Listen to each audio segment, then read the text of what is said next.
महादेव हिमालय पर्वत पर आए। ब्रह्मा विष्णु इंद्र आदि समस्त देवता जो आए थे शिव के विवाह में, सबने महादेव से प्रणाम किया और आज्ञा मांगी, प्रभु अब हमें चलने के लिए आदेश दीजिए। अपने अपने काम को हम भी जाकर के देखेंगे।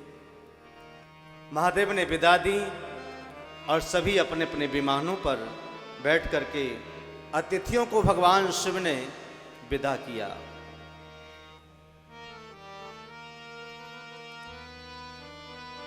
हिमालय पर्वत पर रहते हुए महादेव और पार्वती को थोड़ा समय व्यतीत हुआ, तो उसी समय सभी देवता विष्णु जी के सहित में शिव के पास पहुंचे और वहां जाकर के महादेव का स्तवन किया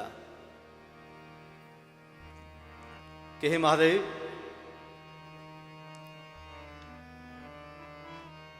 हम एक तारकासुर नाम के दैत्य से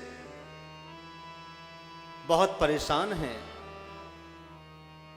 इस तारकासुर के दैत्य ने हम सबको बहुत पीड़ित कर रखा है, इसने हमें बहुत परेशान कर रखा है, उससे निवारण हमें कराइए, उस संकट से हमें मुक्त कीजिए। हम आपकी वंदन करते हैं, हम आपकी प्रार्थना करते हैं। देवताओं ने कहा कि तदा कर्ण्य महादेव योग ज्ञान विशारदा त्यक्त कामो न तत्याज संभोगम पार्वती भया। हे महादेव, आप हमें कोई ऐसा पुत्र दीजिए ताकि उस तारकासुर का वध हो सके। ब्रह्मा ने तारकासुर को वरदान दिया हुआ है और वह हमारे लोकों को जीत करके चला गया। अब हम क्या करें प्रभु, हमें बचाइए। तब उन देवताओं का वचन सुनकर के भगवान महादेव ने बड़ा दुखित होकर के कहा कि देवताओं, मुझे बड़ा दुख है, तो तुम्हें बार बार कोई न कोई कष्ट आता है, परेशानी आती है। आवेग में, दुख में आकर के भगवान शिव के मस्तिष्क से शिव का तेज निकल पड़ा। जब उनका तेज निकल पड़ा तो शिव के तेज को ग्रहण करने की शक्ति, सामर्थ्य किसमें है? देवता घबराए और शिव के उस तरल पदार्थ तेज से सब लोग जलने लगे, झुलसने लगे। देवताओं में बड़ा हाहाकार होने लगा कि अब हम क्या करें, अब हम क्या करें। देवताओं के समीप में ही अग्निदेव खड़े हुए थे। देवताओं ने अग्निदेव से कहा, हे अग्निदेव, तुम भगवान शिव के इस तेज को ग्रहण करने के लिए कपोत का रूप बनाइए और शिव के इस तेज का भक्षण करिए। देवताओं के कहने से अग्निदेव ने कपोत का वह स्वरूप बनाया, उस तेज को भक्षण किया, लेकिन वो अग्निदेव का भी पेट जलने लगा और झुलसने लगा, परेशान हो गया।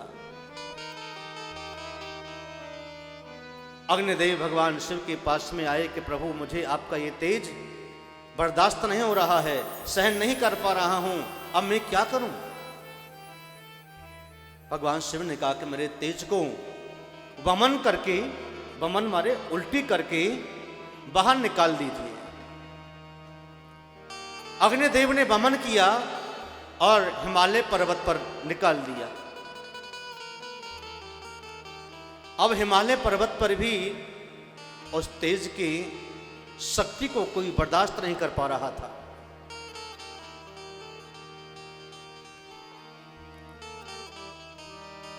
वह तेज भी शंकर जी का हिमालय से गंगा जी में आ गया, बहता हुआ।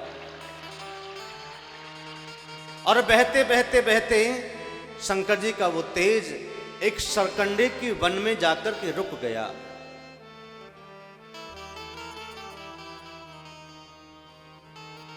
उस सरकंडे की वन में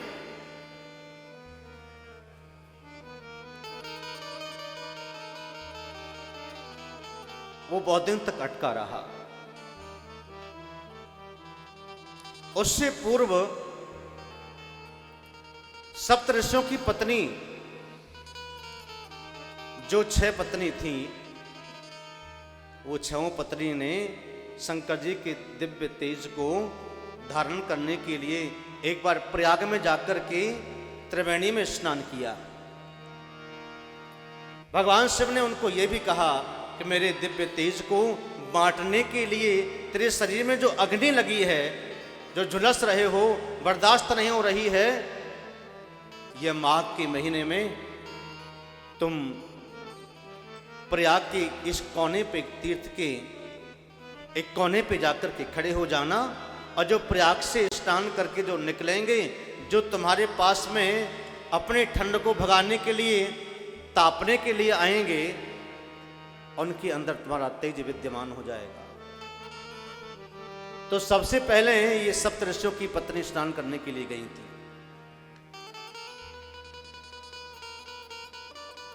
तो एक ऋषि की पत्नी अरुंधति तो नहीं गई, ये 6 ऋषि पत्नी चली गई, जहां कपोत उस प्रयाग के पास, त्रिवेणी के संगम के पास ही खड़ा था। तो ठंडा पानी होता है, जल से, ठंडे जल से स्नान किया, तो वो अपने ठंडक को मिटाने के लिए अग्नि के पास चली गई। तो अग्नि की तपन से वो 6 स्त्रियां केवल तपने से वह गर्भवती हो गई। वो शंकर का तेज उन 6 स्त्रियों के गर्भ में चला गया। कुछ समय तक धारण करने की क्षमता रही, लेकिन फिर भी उनका भी उदर जलने लगा, पेट जलने लगा, वह भी सहन नहीं कर सकी। वो भगवान शिव के पास में गई कि हम क्या करें। भगवान शिव ने कहा कि तुम मेरा तप करके अपने अपने गर्भों का खंडन करके हिमालय से गंगा जी में नीचे प्रवाह कर दीजिए।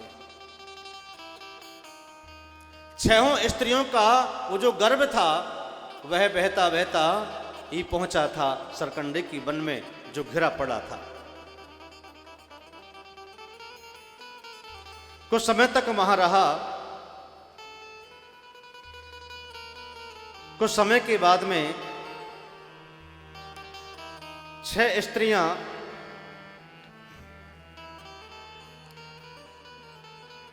वहां उस वन में, सरकंडे की वन में घूमने के लिए गई थी। वहां उन्होंने देखा कि यहां इस वन में, सरकंडे के वन में 6 सिर का एक बालक अटका पड़ा है।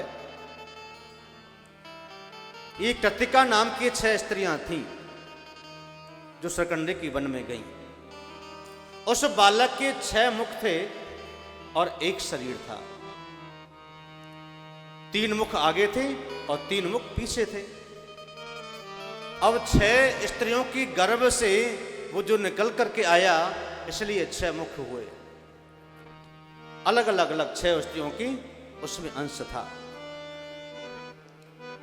और 6 स्त्रियों ने ही सरकंडे की वन में उस बालक को ग्रहण कर लिया, उठा लिया, और उस बालक ने कहा कि तुम मुझे पालिए, मेरा पोषण करिए। उसी समय वहां एक कृतिका स्त्रियां उसे पकड़ने के लिए दौड़ी। मार्गशीर्ष शुक्ल पक्ष में षष्ठी तिथि को कार्तिक का जन्म हुआ। ये 6 स्त्रियां अपने पर्वत पर, अपने घर पे उसे लेकर के आ गईं, सेवा करने लगी, पालने लगी। 6 मुखों से, अलग अलग मुखों से 6 स्त्रियों के स्तन पान किया, दुग्ध पान किया। 6 माँ हो गई। 6 माँ पालने वाली अलग और गर्भ धारण करने वाली 6 माँ अलग। तो इस प्रकार से कार्तिक जी जब वहां आए, श्वेत ऋषि नाम के ऋषि ने कार्तिक को शक्ति और शस्त्र दिया